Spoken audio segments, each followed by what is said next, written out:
Thank you, Reverend Retta Morgan. Yes, let's hear it for her. Glorious being of light. The incomparable, yes. So we have been exploring for the last four talks. This is the last one in the series, being big enough for God. Okay, in the last few talks, we've gone deeper and deeper into what it means for us individually and what it will take for us to step into the bigger, more expanded expression of the divine that our heart is pulling us to be.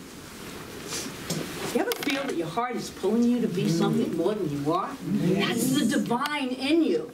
That's the divine essence expressing as you. It's a real thing. And as we discover that there is one quality of human existence that either opens us up to our divine greatness or closes it down. So we're discovering that as we go deeper within. As I said to somebody recently, you know, it's an inside job. So it's coming from within, not the other way, the way we've been programmed. The outer experiences are going to bring us joy, and they do temporarily. It's that indwelling presence. One quality, there's one quality we've been talking about, that if we embrace it and live from it, the fullness of the divine can express through us unencumbered. If we embrace this quality and live from it, we are free. Free to share our gifts, free to sing our songs, free to speak our truths, dance our dance, to be who we truly are. And this is what we came here to do and to be. We're all unique, every one of us, and we all have these great personalities in their purest form. But that same quality, if not embraced and not lived from, will keep us playing small, keep us in those little boxes, tiny little boxes, living a reduced, constricted, and restricted life. A version of who we really are. And that quality has been identified through scientific research, because it's all based on the book by Brene Brown, Daring Greatly, and that's what we've been basing all of these talks on. And that quality is, does anyone know it? The one I couldn't say. Vulnerability. All right. Do not forget that one. This quality is vulnerability. Exactly. Thank you for paying attention.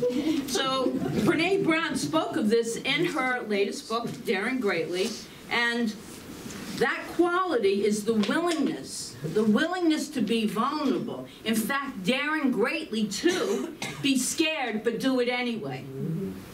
Not know how, but try it anyway. Feel self-conscious, but do it anyway. Not have a clue of the outcome, but take a risk anyway. Be afraid of getting hurt, but open your heart anyway.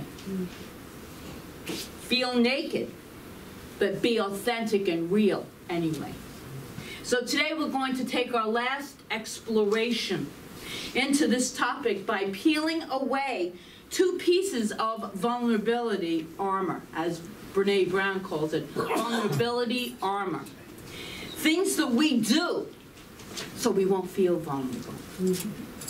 Before we peel away these two pretty sturdy and heavy pieces of armor, I want to make a side note and a very interesting observation.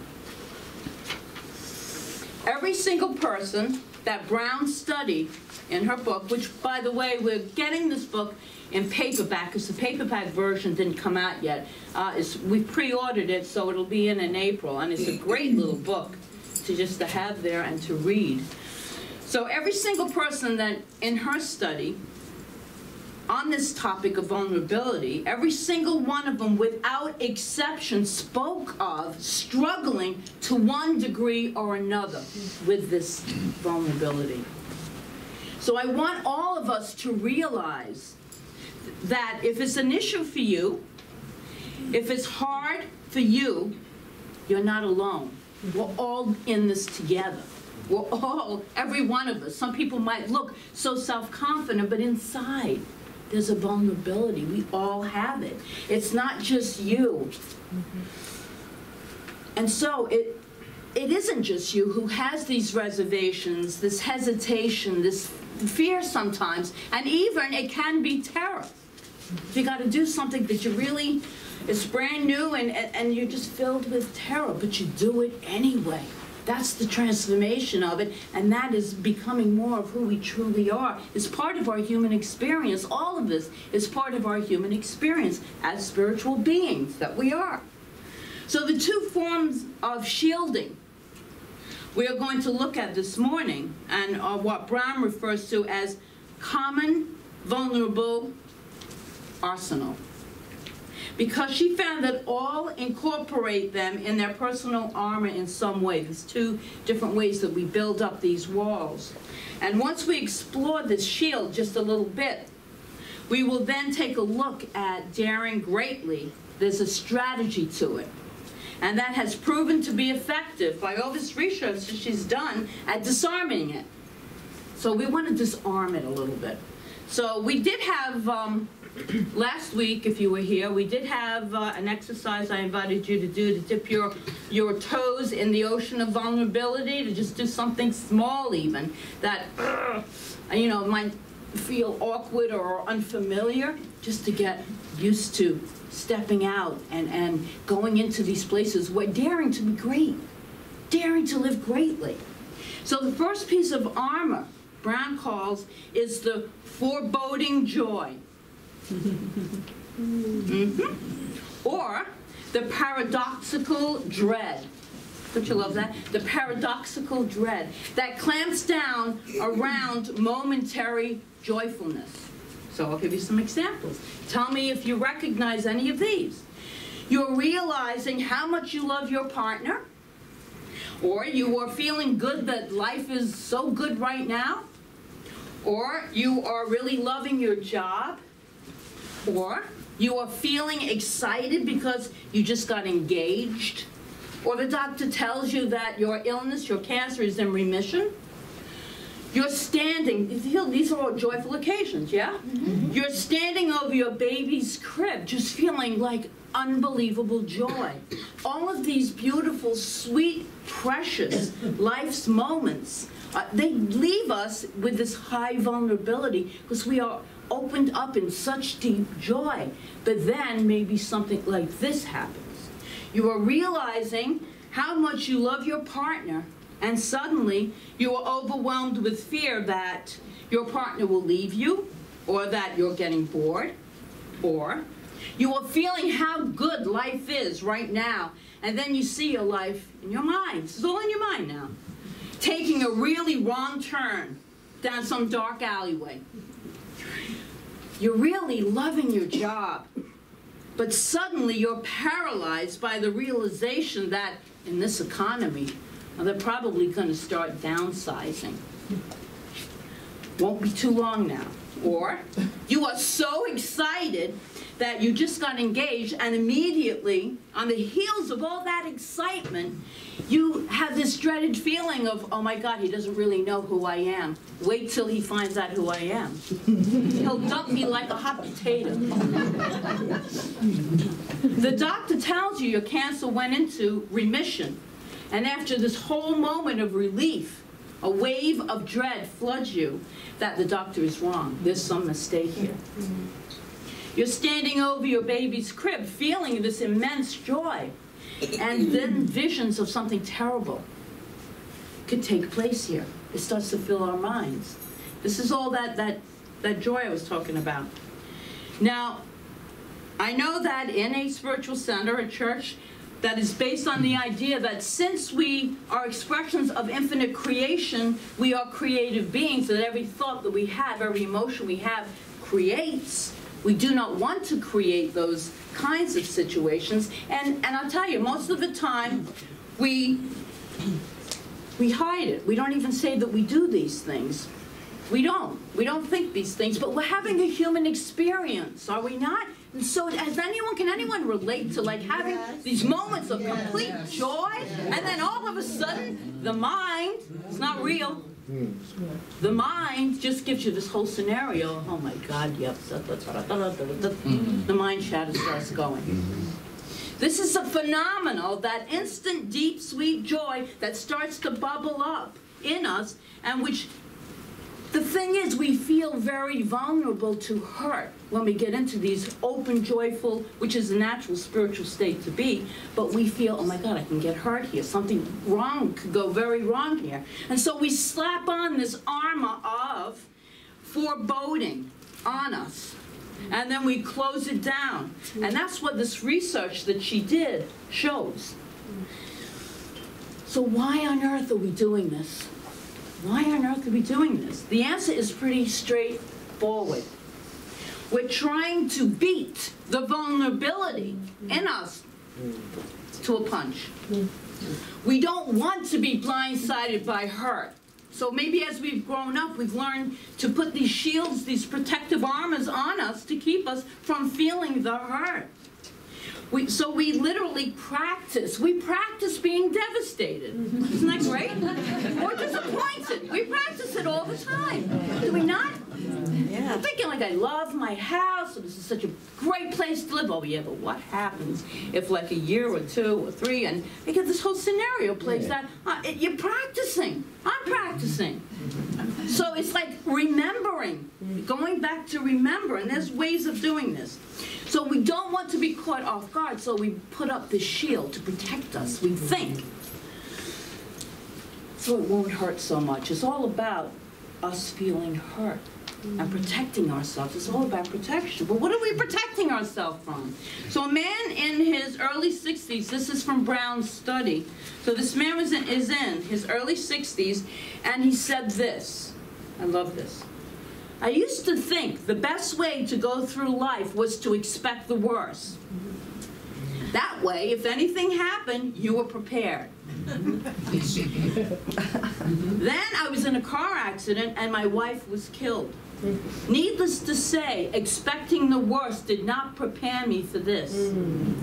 And worse, I still grieve for all of those wonderful moments my wife and I shared that I didn't fully enjoy. My commitment to her memory, he says, is to fully enjoy every moment now. I just wish she were here now, that I know how to do that. So again, being conscious, being aware, what's going on in our thinking. What are we thinking? And usually we have that knot somewhere in our body. Our stomach's flipping, our heart is pounding.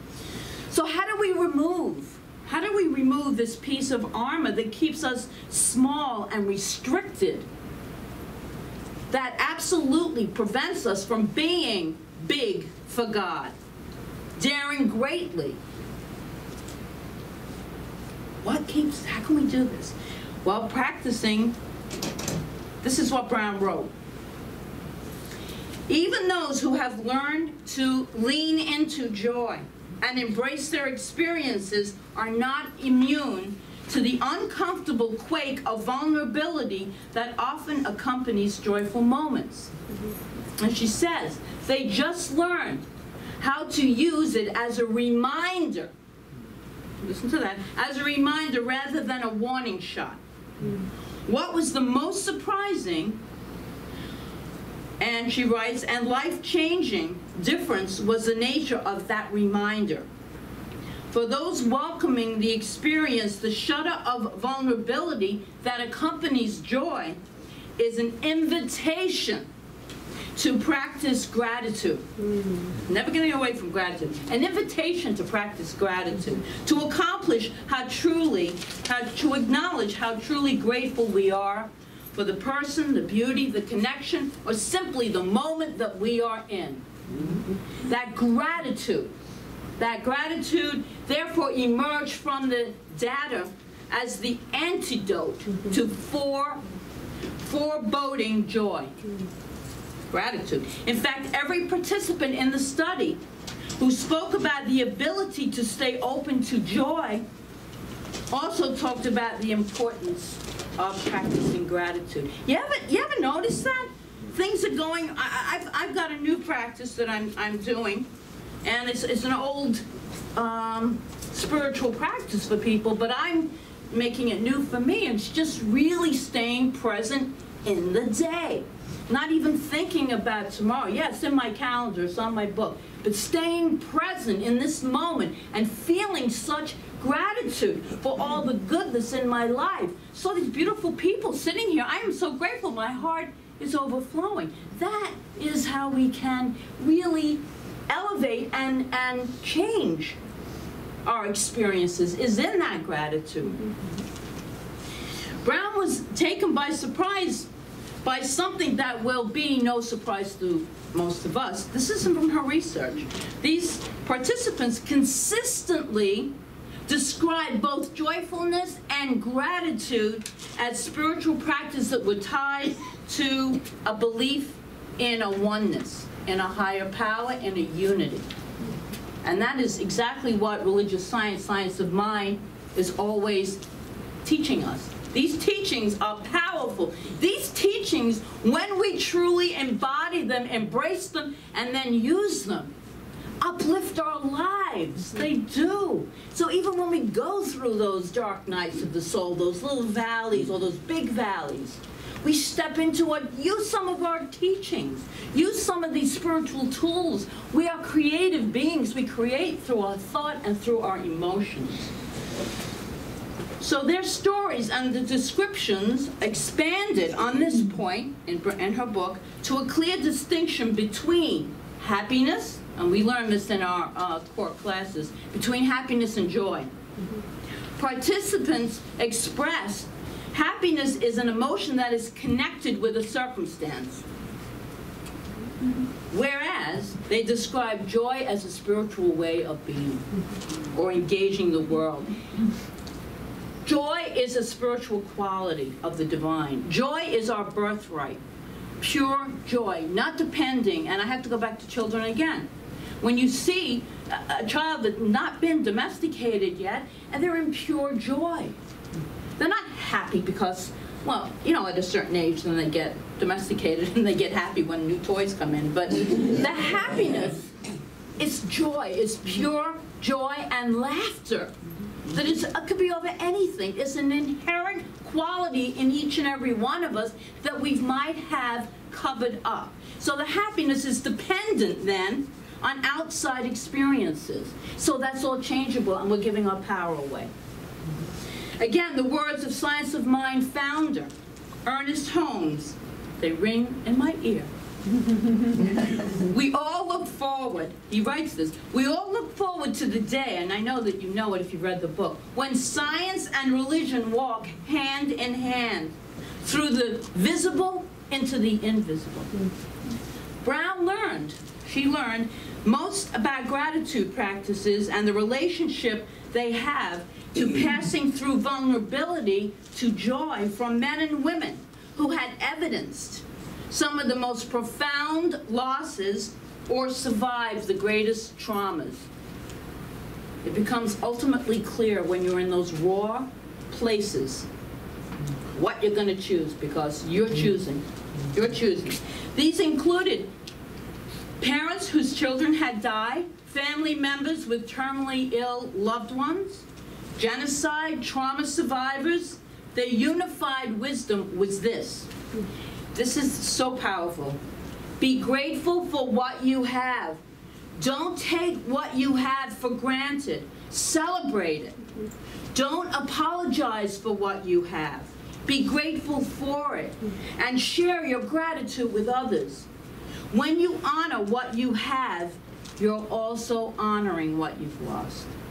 So powerful. Isn't that powerful? Extremely. Really good, really good. Our second piece of heavy armor that we're dragging through life with us, that we're going to peel away a little bit today, or maybe a lot, is perfectionism. Maybe some of you can relate to that. Or believing that everything has to be done perfectly, or else you'll feel shame. So it has to be done perfectly. But here's the truth. Perfectionism is not the path that leads us to our gifts and to our sense of purpose. Rather, it's a hazardous detour. Because we've been programmed, we're going to talk about it, we've been programmed for this perfectionism because we can sometimes get confused when we're trying to be so perfect, because we're only trying, we're never going to be, and not in the human sense of the word. Between our spiritual idea, in the spiritual realm, we are whole, complete, and perfect. We are perfect in every way. We're perfect beings of the one mind, the one life, the one that's the perfection that we are. Human behavior, though, is a whole different way of trying to be perfect. The other one, the spiritual truth, you don't try. You just are perfect. Each and every one is perfect. That's the way you were created. So I really appreciate the descriptions of what perfectionism is and is not in Brown's research. It brought this forth. So here's a definition of perfectionism that bubbled up as a result of the research she did. And first of all, this is what it is not. It is not the same thing as striving for excellence. It is not, she writes, about healthy achievement and growth. Rather, perfectionism is a defense move. It is the belief that if we do things perfectly and look perfect, we can minimize or avoid the pain or blame, judgment and shame. And she says perfectionism is a 20-ton shield that we lug around thinking it will protect us, when in fact it is the thing that really prevents us from being ourselves and being truly seen. Perfectionism is not self-improvement. Perfectionism is, at its core, about trying to earn approval. It's a learned behavior. Most perfectionists grew up being praised for their achievements, for their performance, grades, manners, sports, people-pleasing. You got a good little girl, good little boy. You did the right thing. You brought home the good. You were praised for all of that. This is how it started to sink into us. Somewhere along the line, we adopted this dangerous and debilitating belief system. And this is the main belief. I am what I accomplish, and how well I accomplish it. Therefore, I must perform perfectly. So we drag that around with us, and and it's never going to meet the perfect ideal. I don't even know what the perfect ideal is because it's in our minds. It's not real, but we think it is, and we have to earn everything that we do. We have to earn it. So healthy striving is self-focusing. That's what we do here, right? How can I improve? How can I expand? How can I deepen my understanding? How can I be just a better person, just within myself? Perfectionism is other-focused. It depends upon what other people will think. How do I look? How will they think about me? Perfectionism is not the key to success. In fact, research shows that perfectionism hampers achievement. God, what a lot of pressure we put ourselves under. We really do. Perfectionism is correlated, ready for this, with depression, anxiety, addiction, and life paralysis, or missed opportunities, the fear of failing. Boy, if you're really a perfectionist and you step out into something where you're really taking a chance, that's a risk. I could fail, so I won't do it. Making mistakes, not meeting other people's expectations, and being criticized keeps us small in these tiny little boxes that we want to get out of it. We can feel the pull. We can feel it in us. And we live a reduced, constricted, restricted version of ourselves. Yes. We're not living to the full potential of what is in us. Yes, every single one of us is a beautiful gift. And we've learned to keep it small. So to gain freedom from perfectionism, we have to make the long journey from what will people think to I am enough. If that's the only thing you ever say to yourself. Preach that. Yeah, I gotta go to the bathroom. I am enough, right? And through that, the one affirmation, if you just say that affirmation over, I am enough, the cracks begin and the light is able to shine through you. The beauty of who you are starts to reveal itself. Ernest Holmes said in Science of Mind, so we must try to see and sense that always back of the appearance perfection is. Or, this is from Fillmore, all of God's creations are perfect. Just know this perfect. You don't have to do anything. You just have to be. You are perfect already. You just have to be. So be perfect. If you will stand aside and let this spirit shine through, you will see that you are perfect in every part. And so I'm going to end this with a story that I used once before, but it's so perfect for perfect. It's perfect for this sermon talk. So it's about the water bearer in India. Had 2 large pots, each hung on a pole across his neck, and he carried the water across the field. But one of these pots had a crack in it, and so it was not perfect. The other one was absolutely perfect, no cracks. And he always delivered a full pot full of water at the long walk from the river to the master's house. The cracked pot always arrived only half full. For 2 years, this went on daily, with the bearer delivering only 1.5 pots of water to his master's house. Of course, the perfect pot was proud of its accomplishments, perfect to the end for which it was made. But the poor cracked pot was ashamed. I know, I thought about that.